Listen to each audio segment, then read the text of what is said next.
Shalom Bapak Ibu saudara sekalian, kita berjumpa lagi dalam acara Manarema hari ini. Tentunya kita tetap bersemangat, tetap senantiasa mengiring Tuhan dengan penuh sukacita. Sekalipun dalam masa pandemi COVID-19 ini, kita tidak pernah surut untuk mengiring Tuhan. Kita akan membuka acara Manarema hari ini dengan doa terlebih dahulu. Terima kasih Tuhan kalau kami masih diperkenankan, diberi kesempatan untuk mendengarkan renungan singkat firman Tuhan, supaya kami boleh mengisi hidup kami dan memenuhi hidup kami dengan firman-Mu Tuhan. Dan kami percaya Tuhan, firman Tuhan ini akan menuntun hidup kami ke jalan yang benar dan sesuai dengan kehendak Tuhan. Di dalam nama Tuhan Yesus Kristus, haleluya, amin.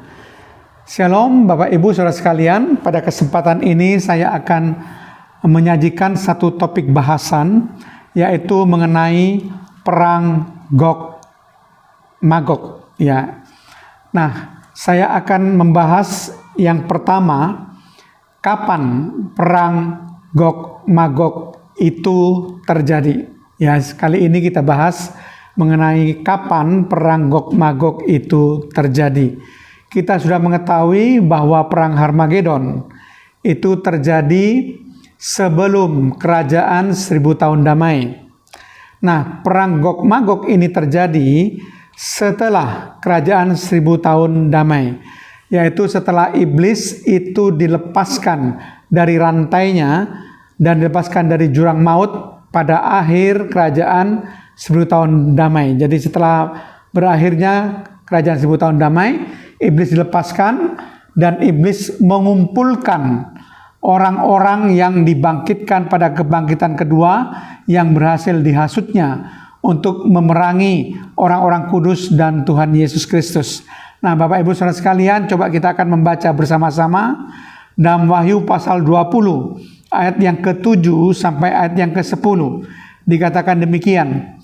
Dan setelah masa 1000 tahun itu berakhir, iblis akan dilepaskan dari penjaranya dan ia akan pergi menyesatkan bangsa-bangsa pada keempat penjuru bumi, yaitu Gog dan Magog, dan mengumpulkan mereka untuk berperang, dan jumlah mereka sama dengan banyaknya pasir di laut. Maka naiklah mereka ke seluruh dataran bumi, lalu mengepung perkemahan tentara orang kudus dan kota yang dikasih itu, tetapi dari langit turunlah api menghanguskan mereka, dan iblis yang menyesatkan mereka dilemparkan ke dalam lautan api dan belerang, yaitu tempat binatang dan nabi palsu itu, dan mereka disiksa siang dan malam sampai selama-lamanya. Nah, Bapak Ibu saudara sekalian, di sini dikatakan setelah iblis dilepaskan dari penjaranya atau jurang maut yang dimateraikan, setelah kerajaan 1000 tahun berakhir, maka ia akan menyesatkan bangsa-bangsa pada keempat penjuru bumi. Sekali lagi saya sudah jelaskan bahwa bangsa-bangsa di sini bukan orang-orang benar yang memerintah bersama Kristus dalam kerajaan 1000 tahun damai, tetapi bangsa-bangsa yang disesatkan, yang dihasut oleh iblis ini adalah orang-orang berdosa yang dibangkitkan pada kebangkitan kedua, yaitu setelah kerajaan 1000 tahun damai. Ya, ini adalah orang-orang berdosa yang dihimpun oleh iblis dan dihasut untuk berperang. Di sini dikatakan mengepung perkemahan tentara orang kudus dan kota yang dikasihi. Jadi itulah waktunya kapan perang Gog dan Magog itu terjadi. Nah, nama Gog dan Magog itu sebetulnya merupakan suatu kiasan. Nama Gog dan Magog itu menggambarkan suatu istilah, suatu umat yang besar atau yang banyak jumlahnya, yang dipimpin atau dikendalikan oleh seorang pemimpin atau raja. Nah, di sini sang pemimpin atau raja tersebut adalah iblis. Dan orang-orang yang dipimpin adalah orang-orang yang dibangkitkan setelah kerajaan 1000 tahun damai, yaitu yang dibangkitkan pada kebangkitan kedua. Mereka adalah orang-orang berdosa, orang-orang jahat yang tidak berjalan sesuai dengan hukum Tuhan, dan orang-orang yang tidak percaya kepada Tuhan.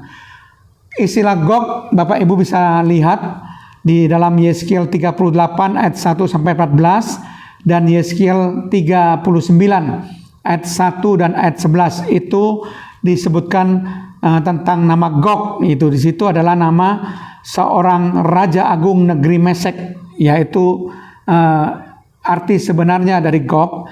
Kemudian Magog itu pada awalnya menunjukkan keturunan daripada Yafet. Kemudian berkembang menjadi suatu umat yang besar dan sangat banyak. Nah, Bapak Ibu bisa melihat di 1 Tawarik 1 ayat yang ke-5. Di situ dikatakan bahwa keturunan Yafet ialah Magog.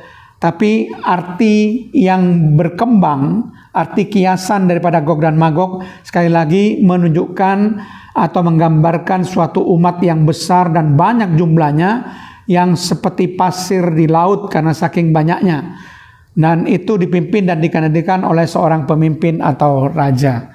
Ya, itu adalah sekedar supaya Bapak Ibu tahu apa maksudnya Gog dan Magog dan kapan Gog dan Magog itu akan terjadi. Amin.